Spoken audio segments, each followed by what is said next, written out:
Ayan guys, ayan, atin nga yung medyo color brown na ang ating sahog para medyo mas malasa pag medyo parang puto-puto sana.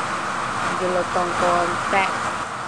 Habang pinapalutong-lutong pa natin yan na, ayan, hayaan lang muna natin yan dyan sa ating kiwali at takpan natin yan para maluto din yan siya na, dahil pag once na nilagay na natin yung ating sitaw ay dire-diretso na yan yung saglit lang kasi ang buhay ng ating gulay, no, para hindi malata. Ayan, lagyan na natin ang tuyo. Lagyan na natin ng lasa habang wala pa ng ating gulay.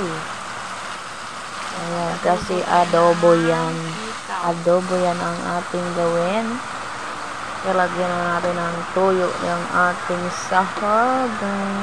Chicken na naman yan dahil yan lang naman ang madali na bilhin, pero mahal na rin ang manok ngayon.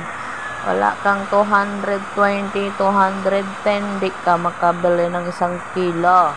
Saan ka pa? Nagtaasan na naman ng turo-turo, pero akyat baba naman yan siya. Akyat baba ang presyo ng manok. Minsan naman nag 150, 130, 120. Doon ka na tumuro-turo na naman tayo ng prito-prito. Kaya masarap ang prito niya. Ayan, mukhang may lasa na, ano? Kulay pa lang, bango-bango na nga naman yan.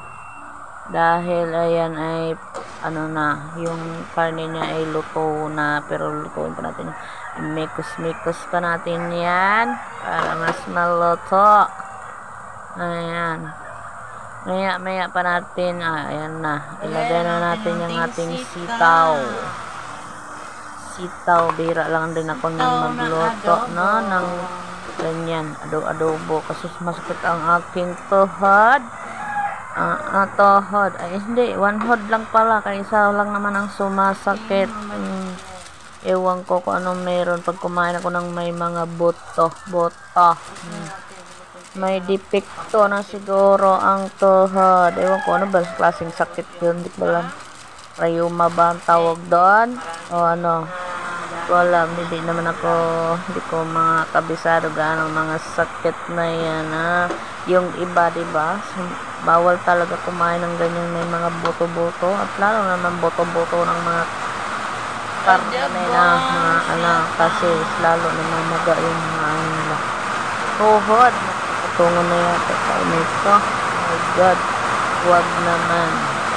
Ayan, takpan lang natin yan, no? Kasi timplado naman na yan. Tatakpan natin para maluto yung ating gulay. Lalagyan natin yun ng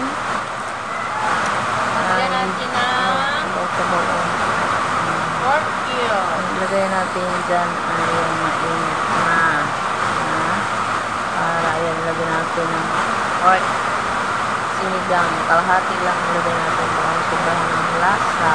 Lagyan natin hindi na maganda. Ayan, lagyan natin ng tubig mainit para hindi mabigla yung ating gulay dahil mainit na siya. So ang lagay natin ay tubig mainit din. Ayan, pakpan natin yan. Ito na yan kalulutuin ang ating gulay. Ayan na, paluto ng ating adobong sila. Kainan na yan. Ayan o.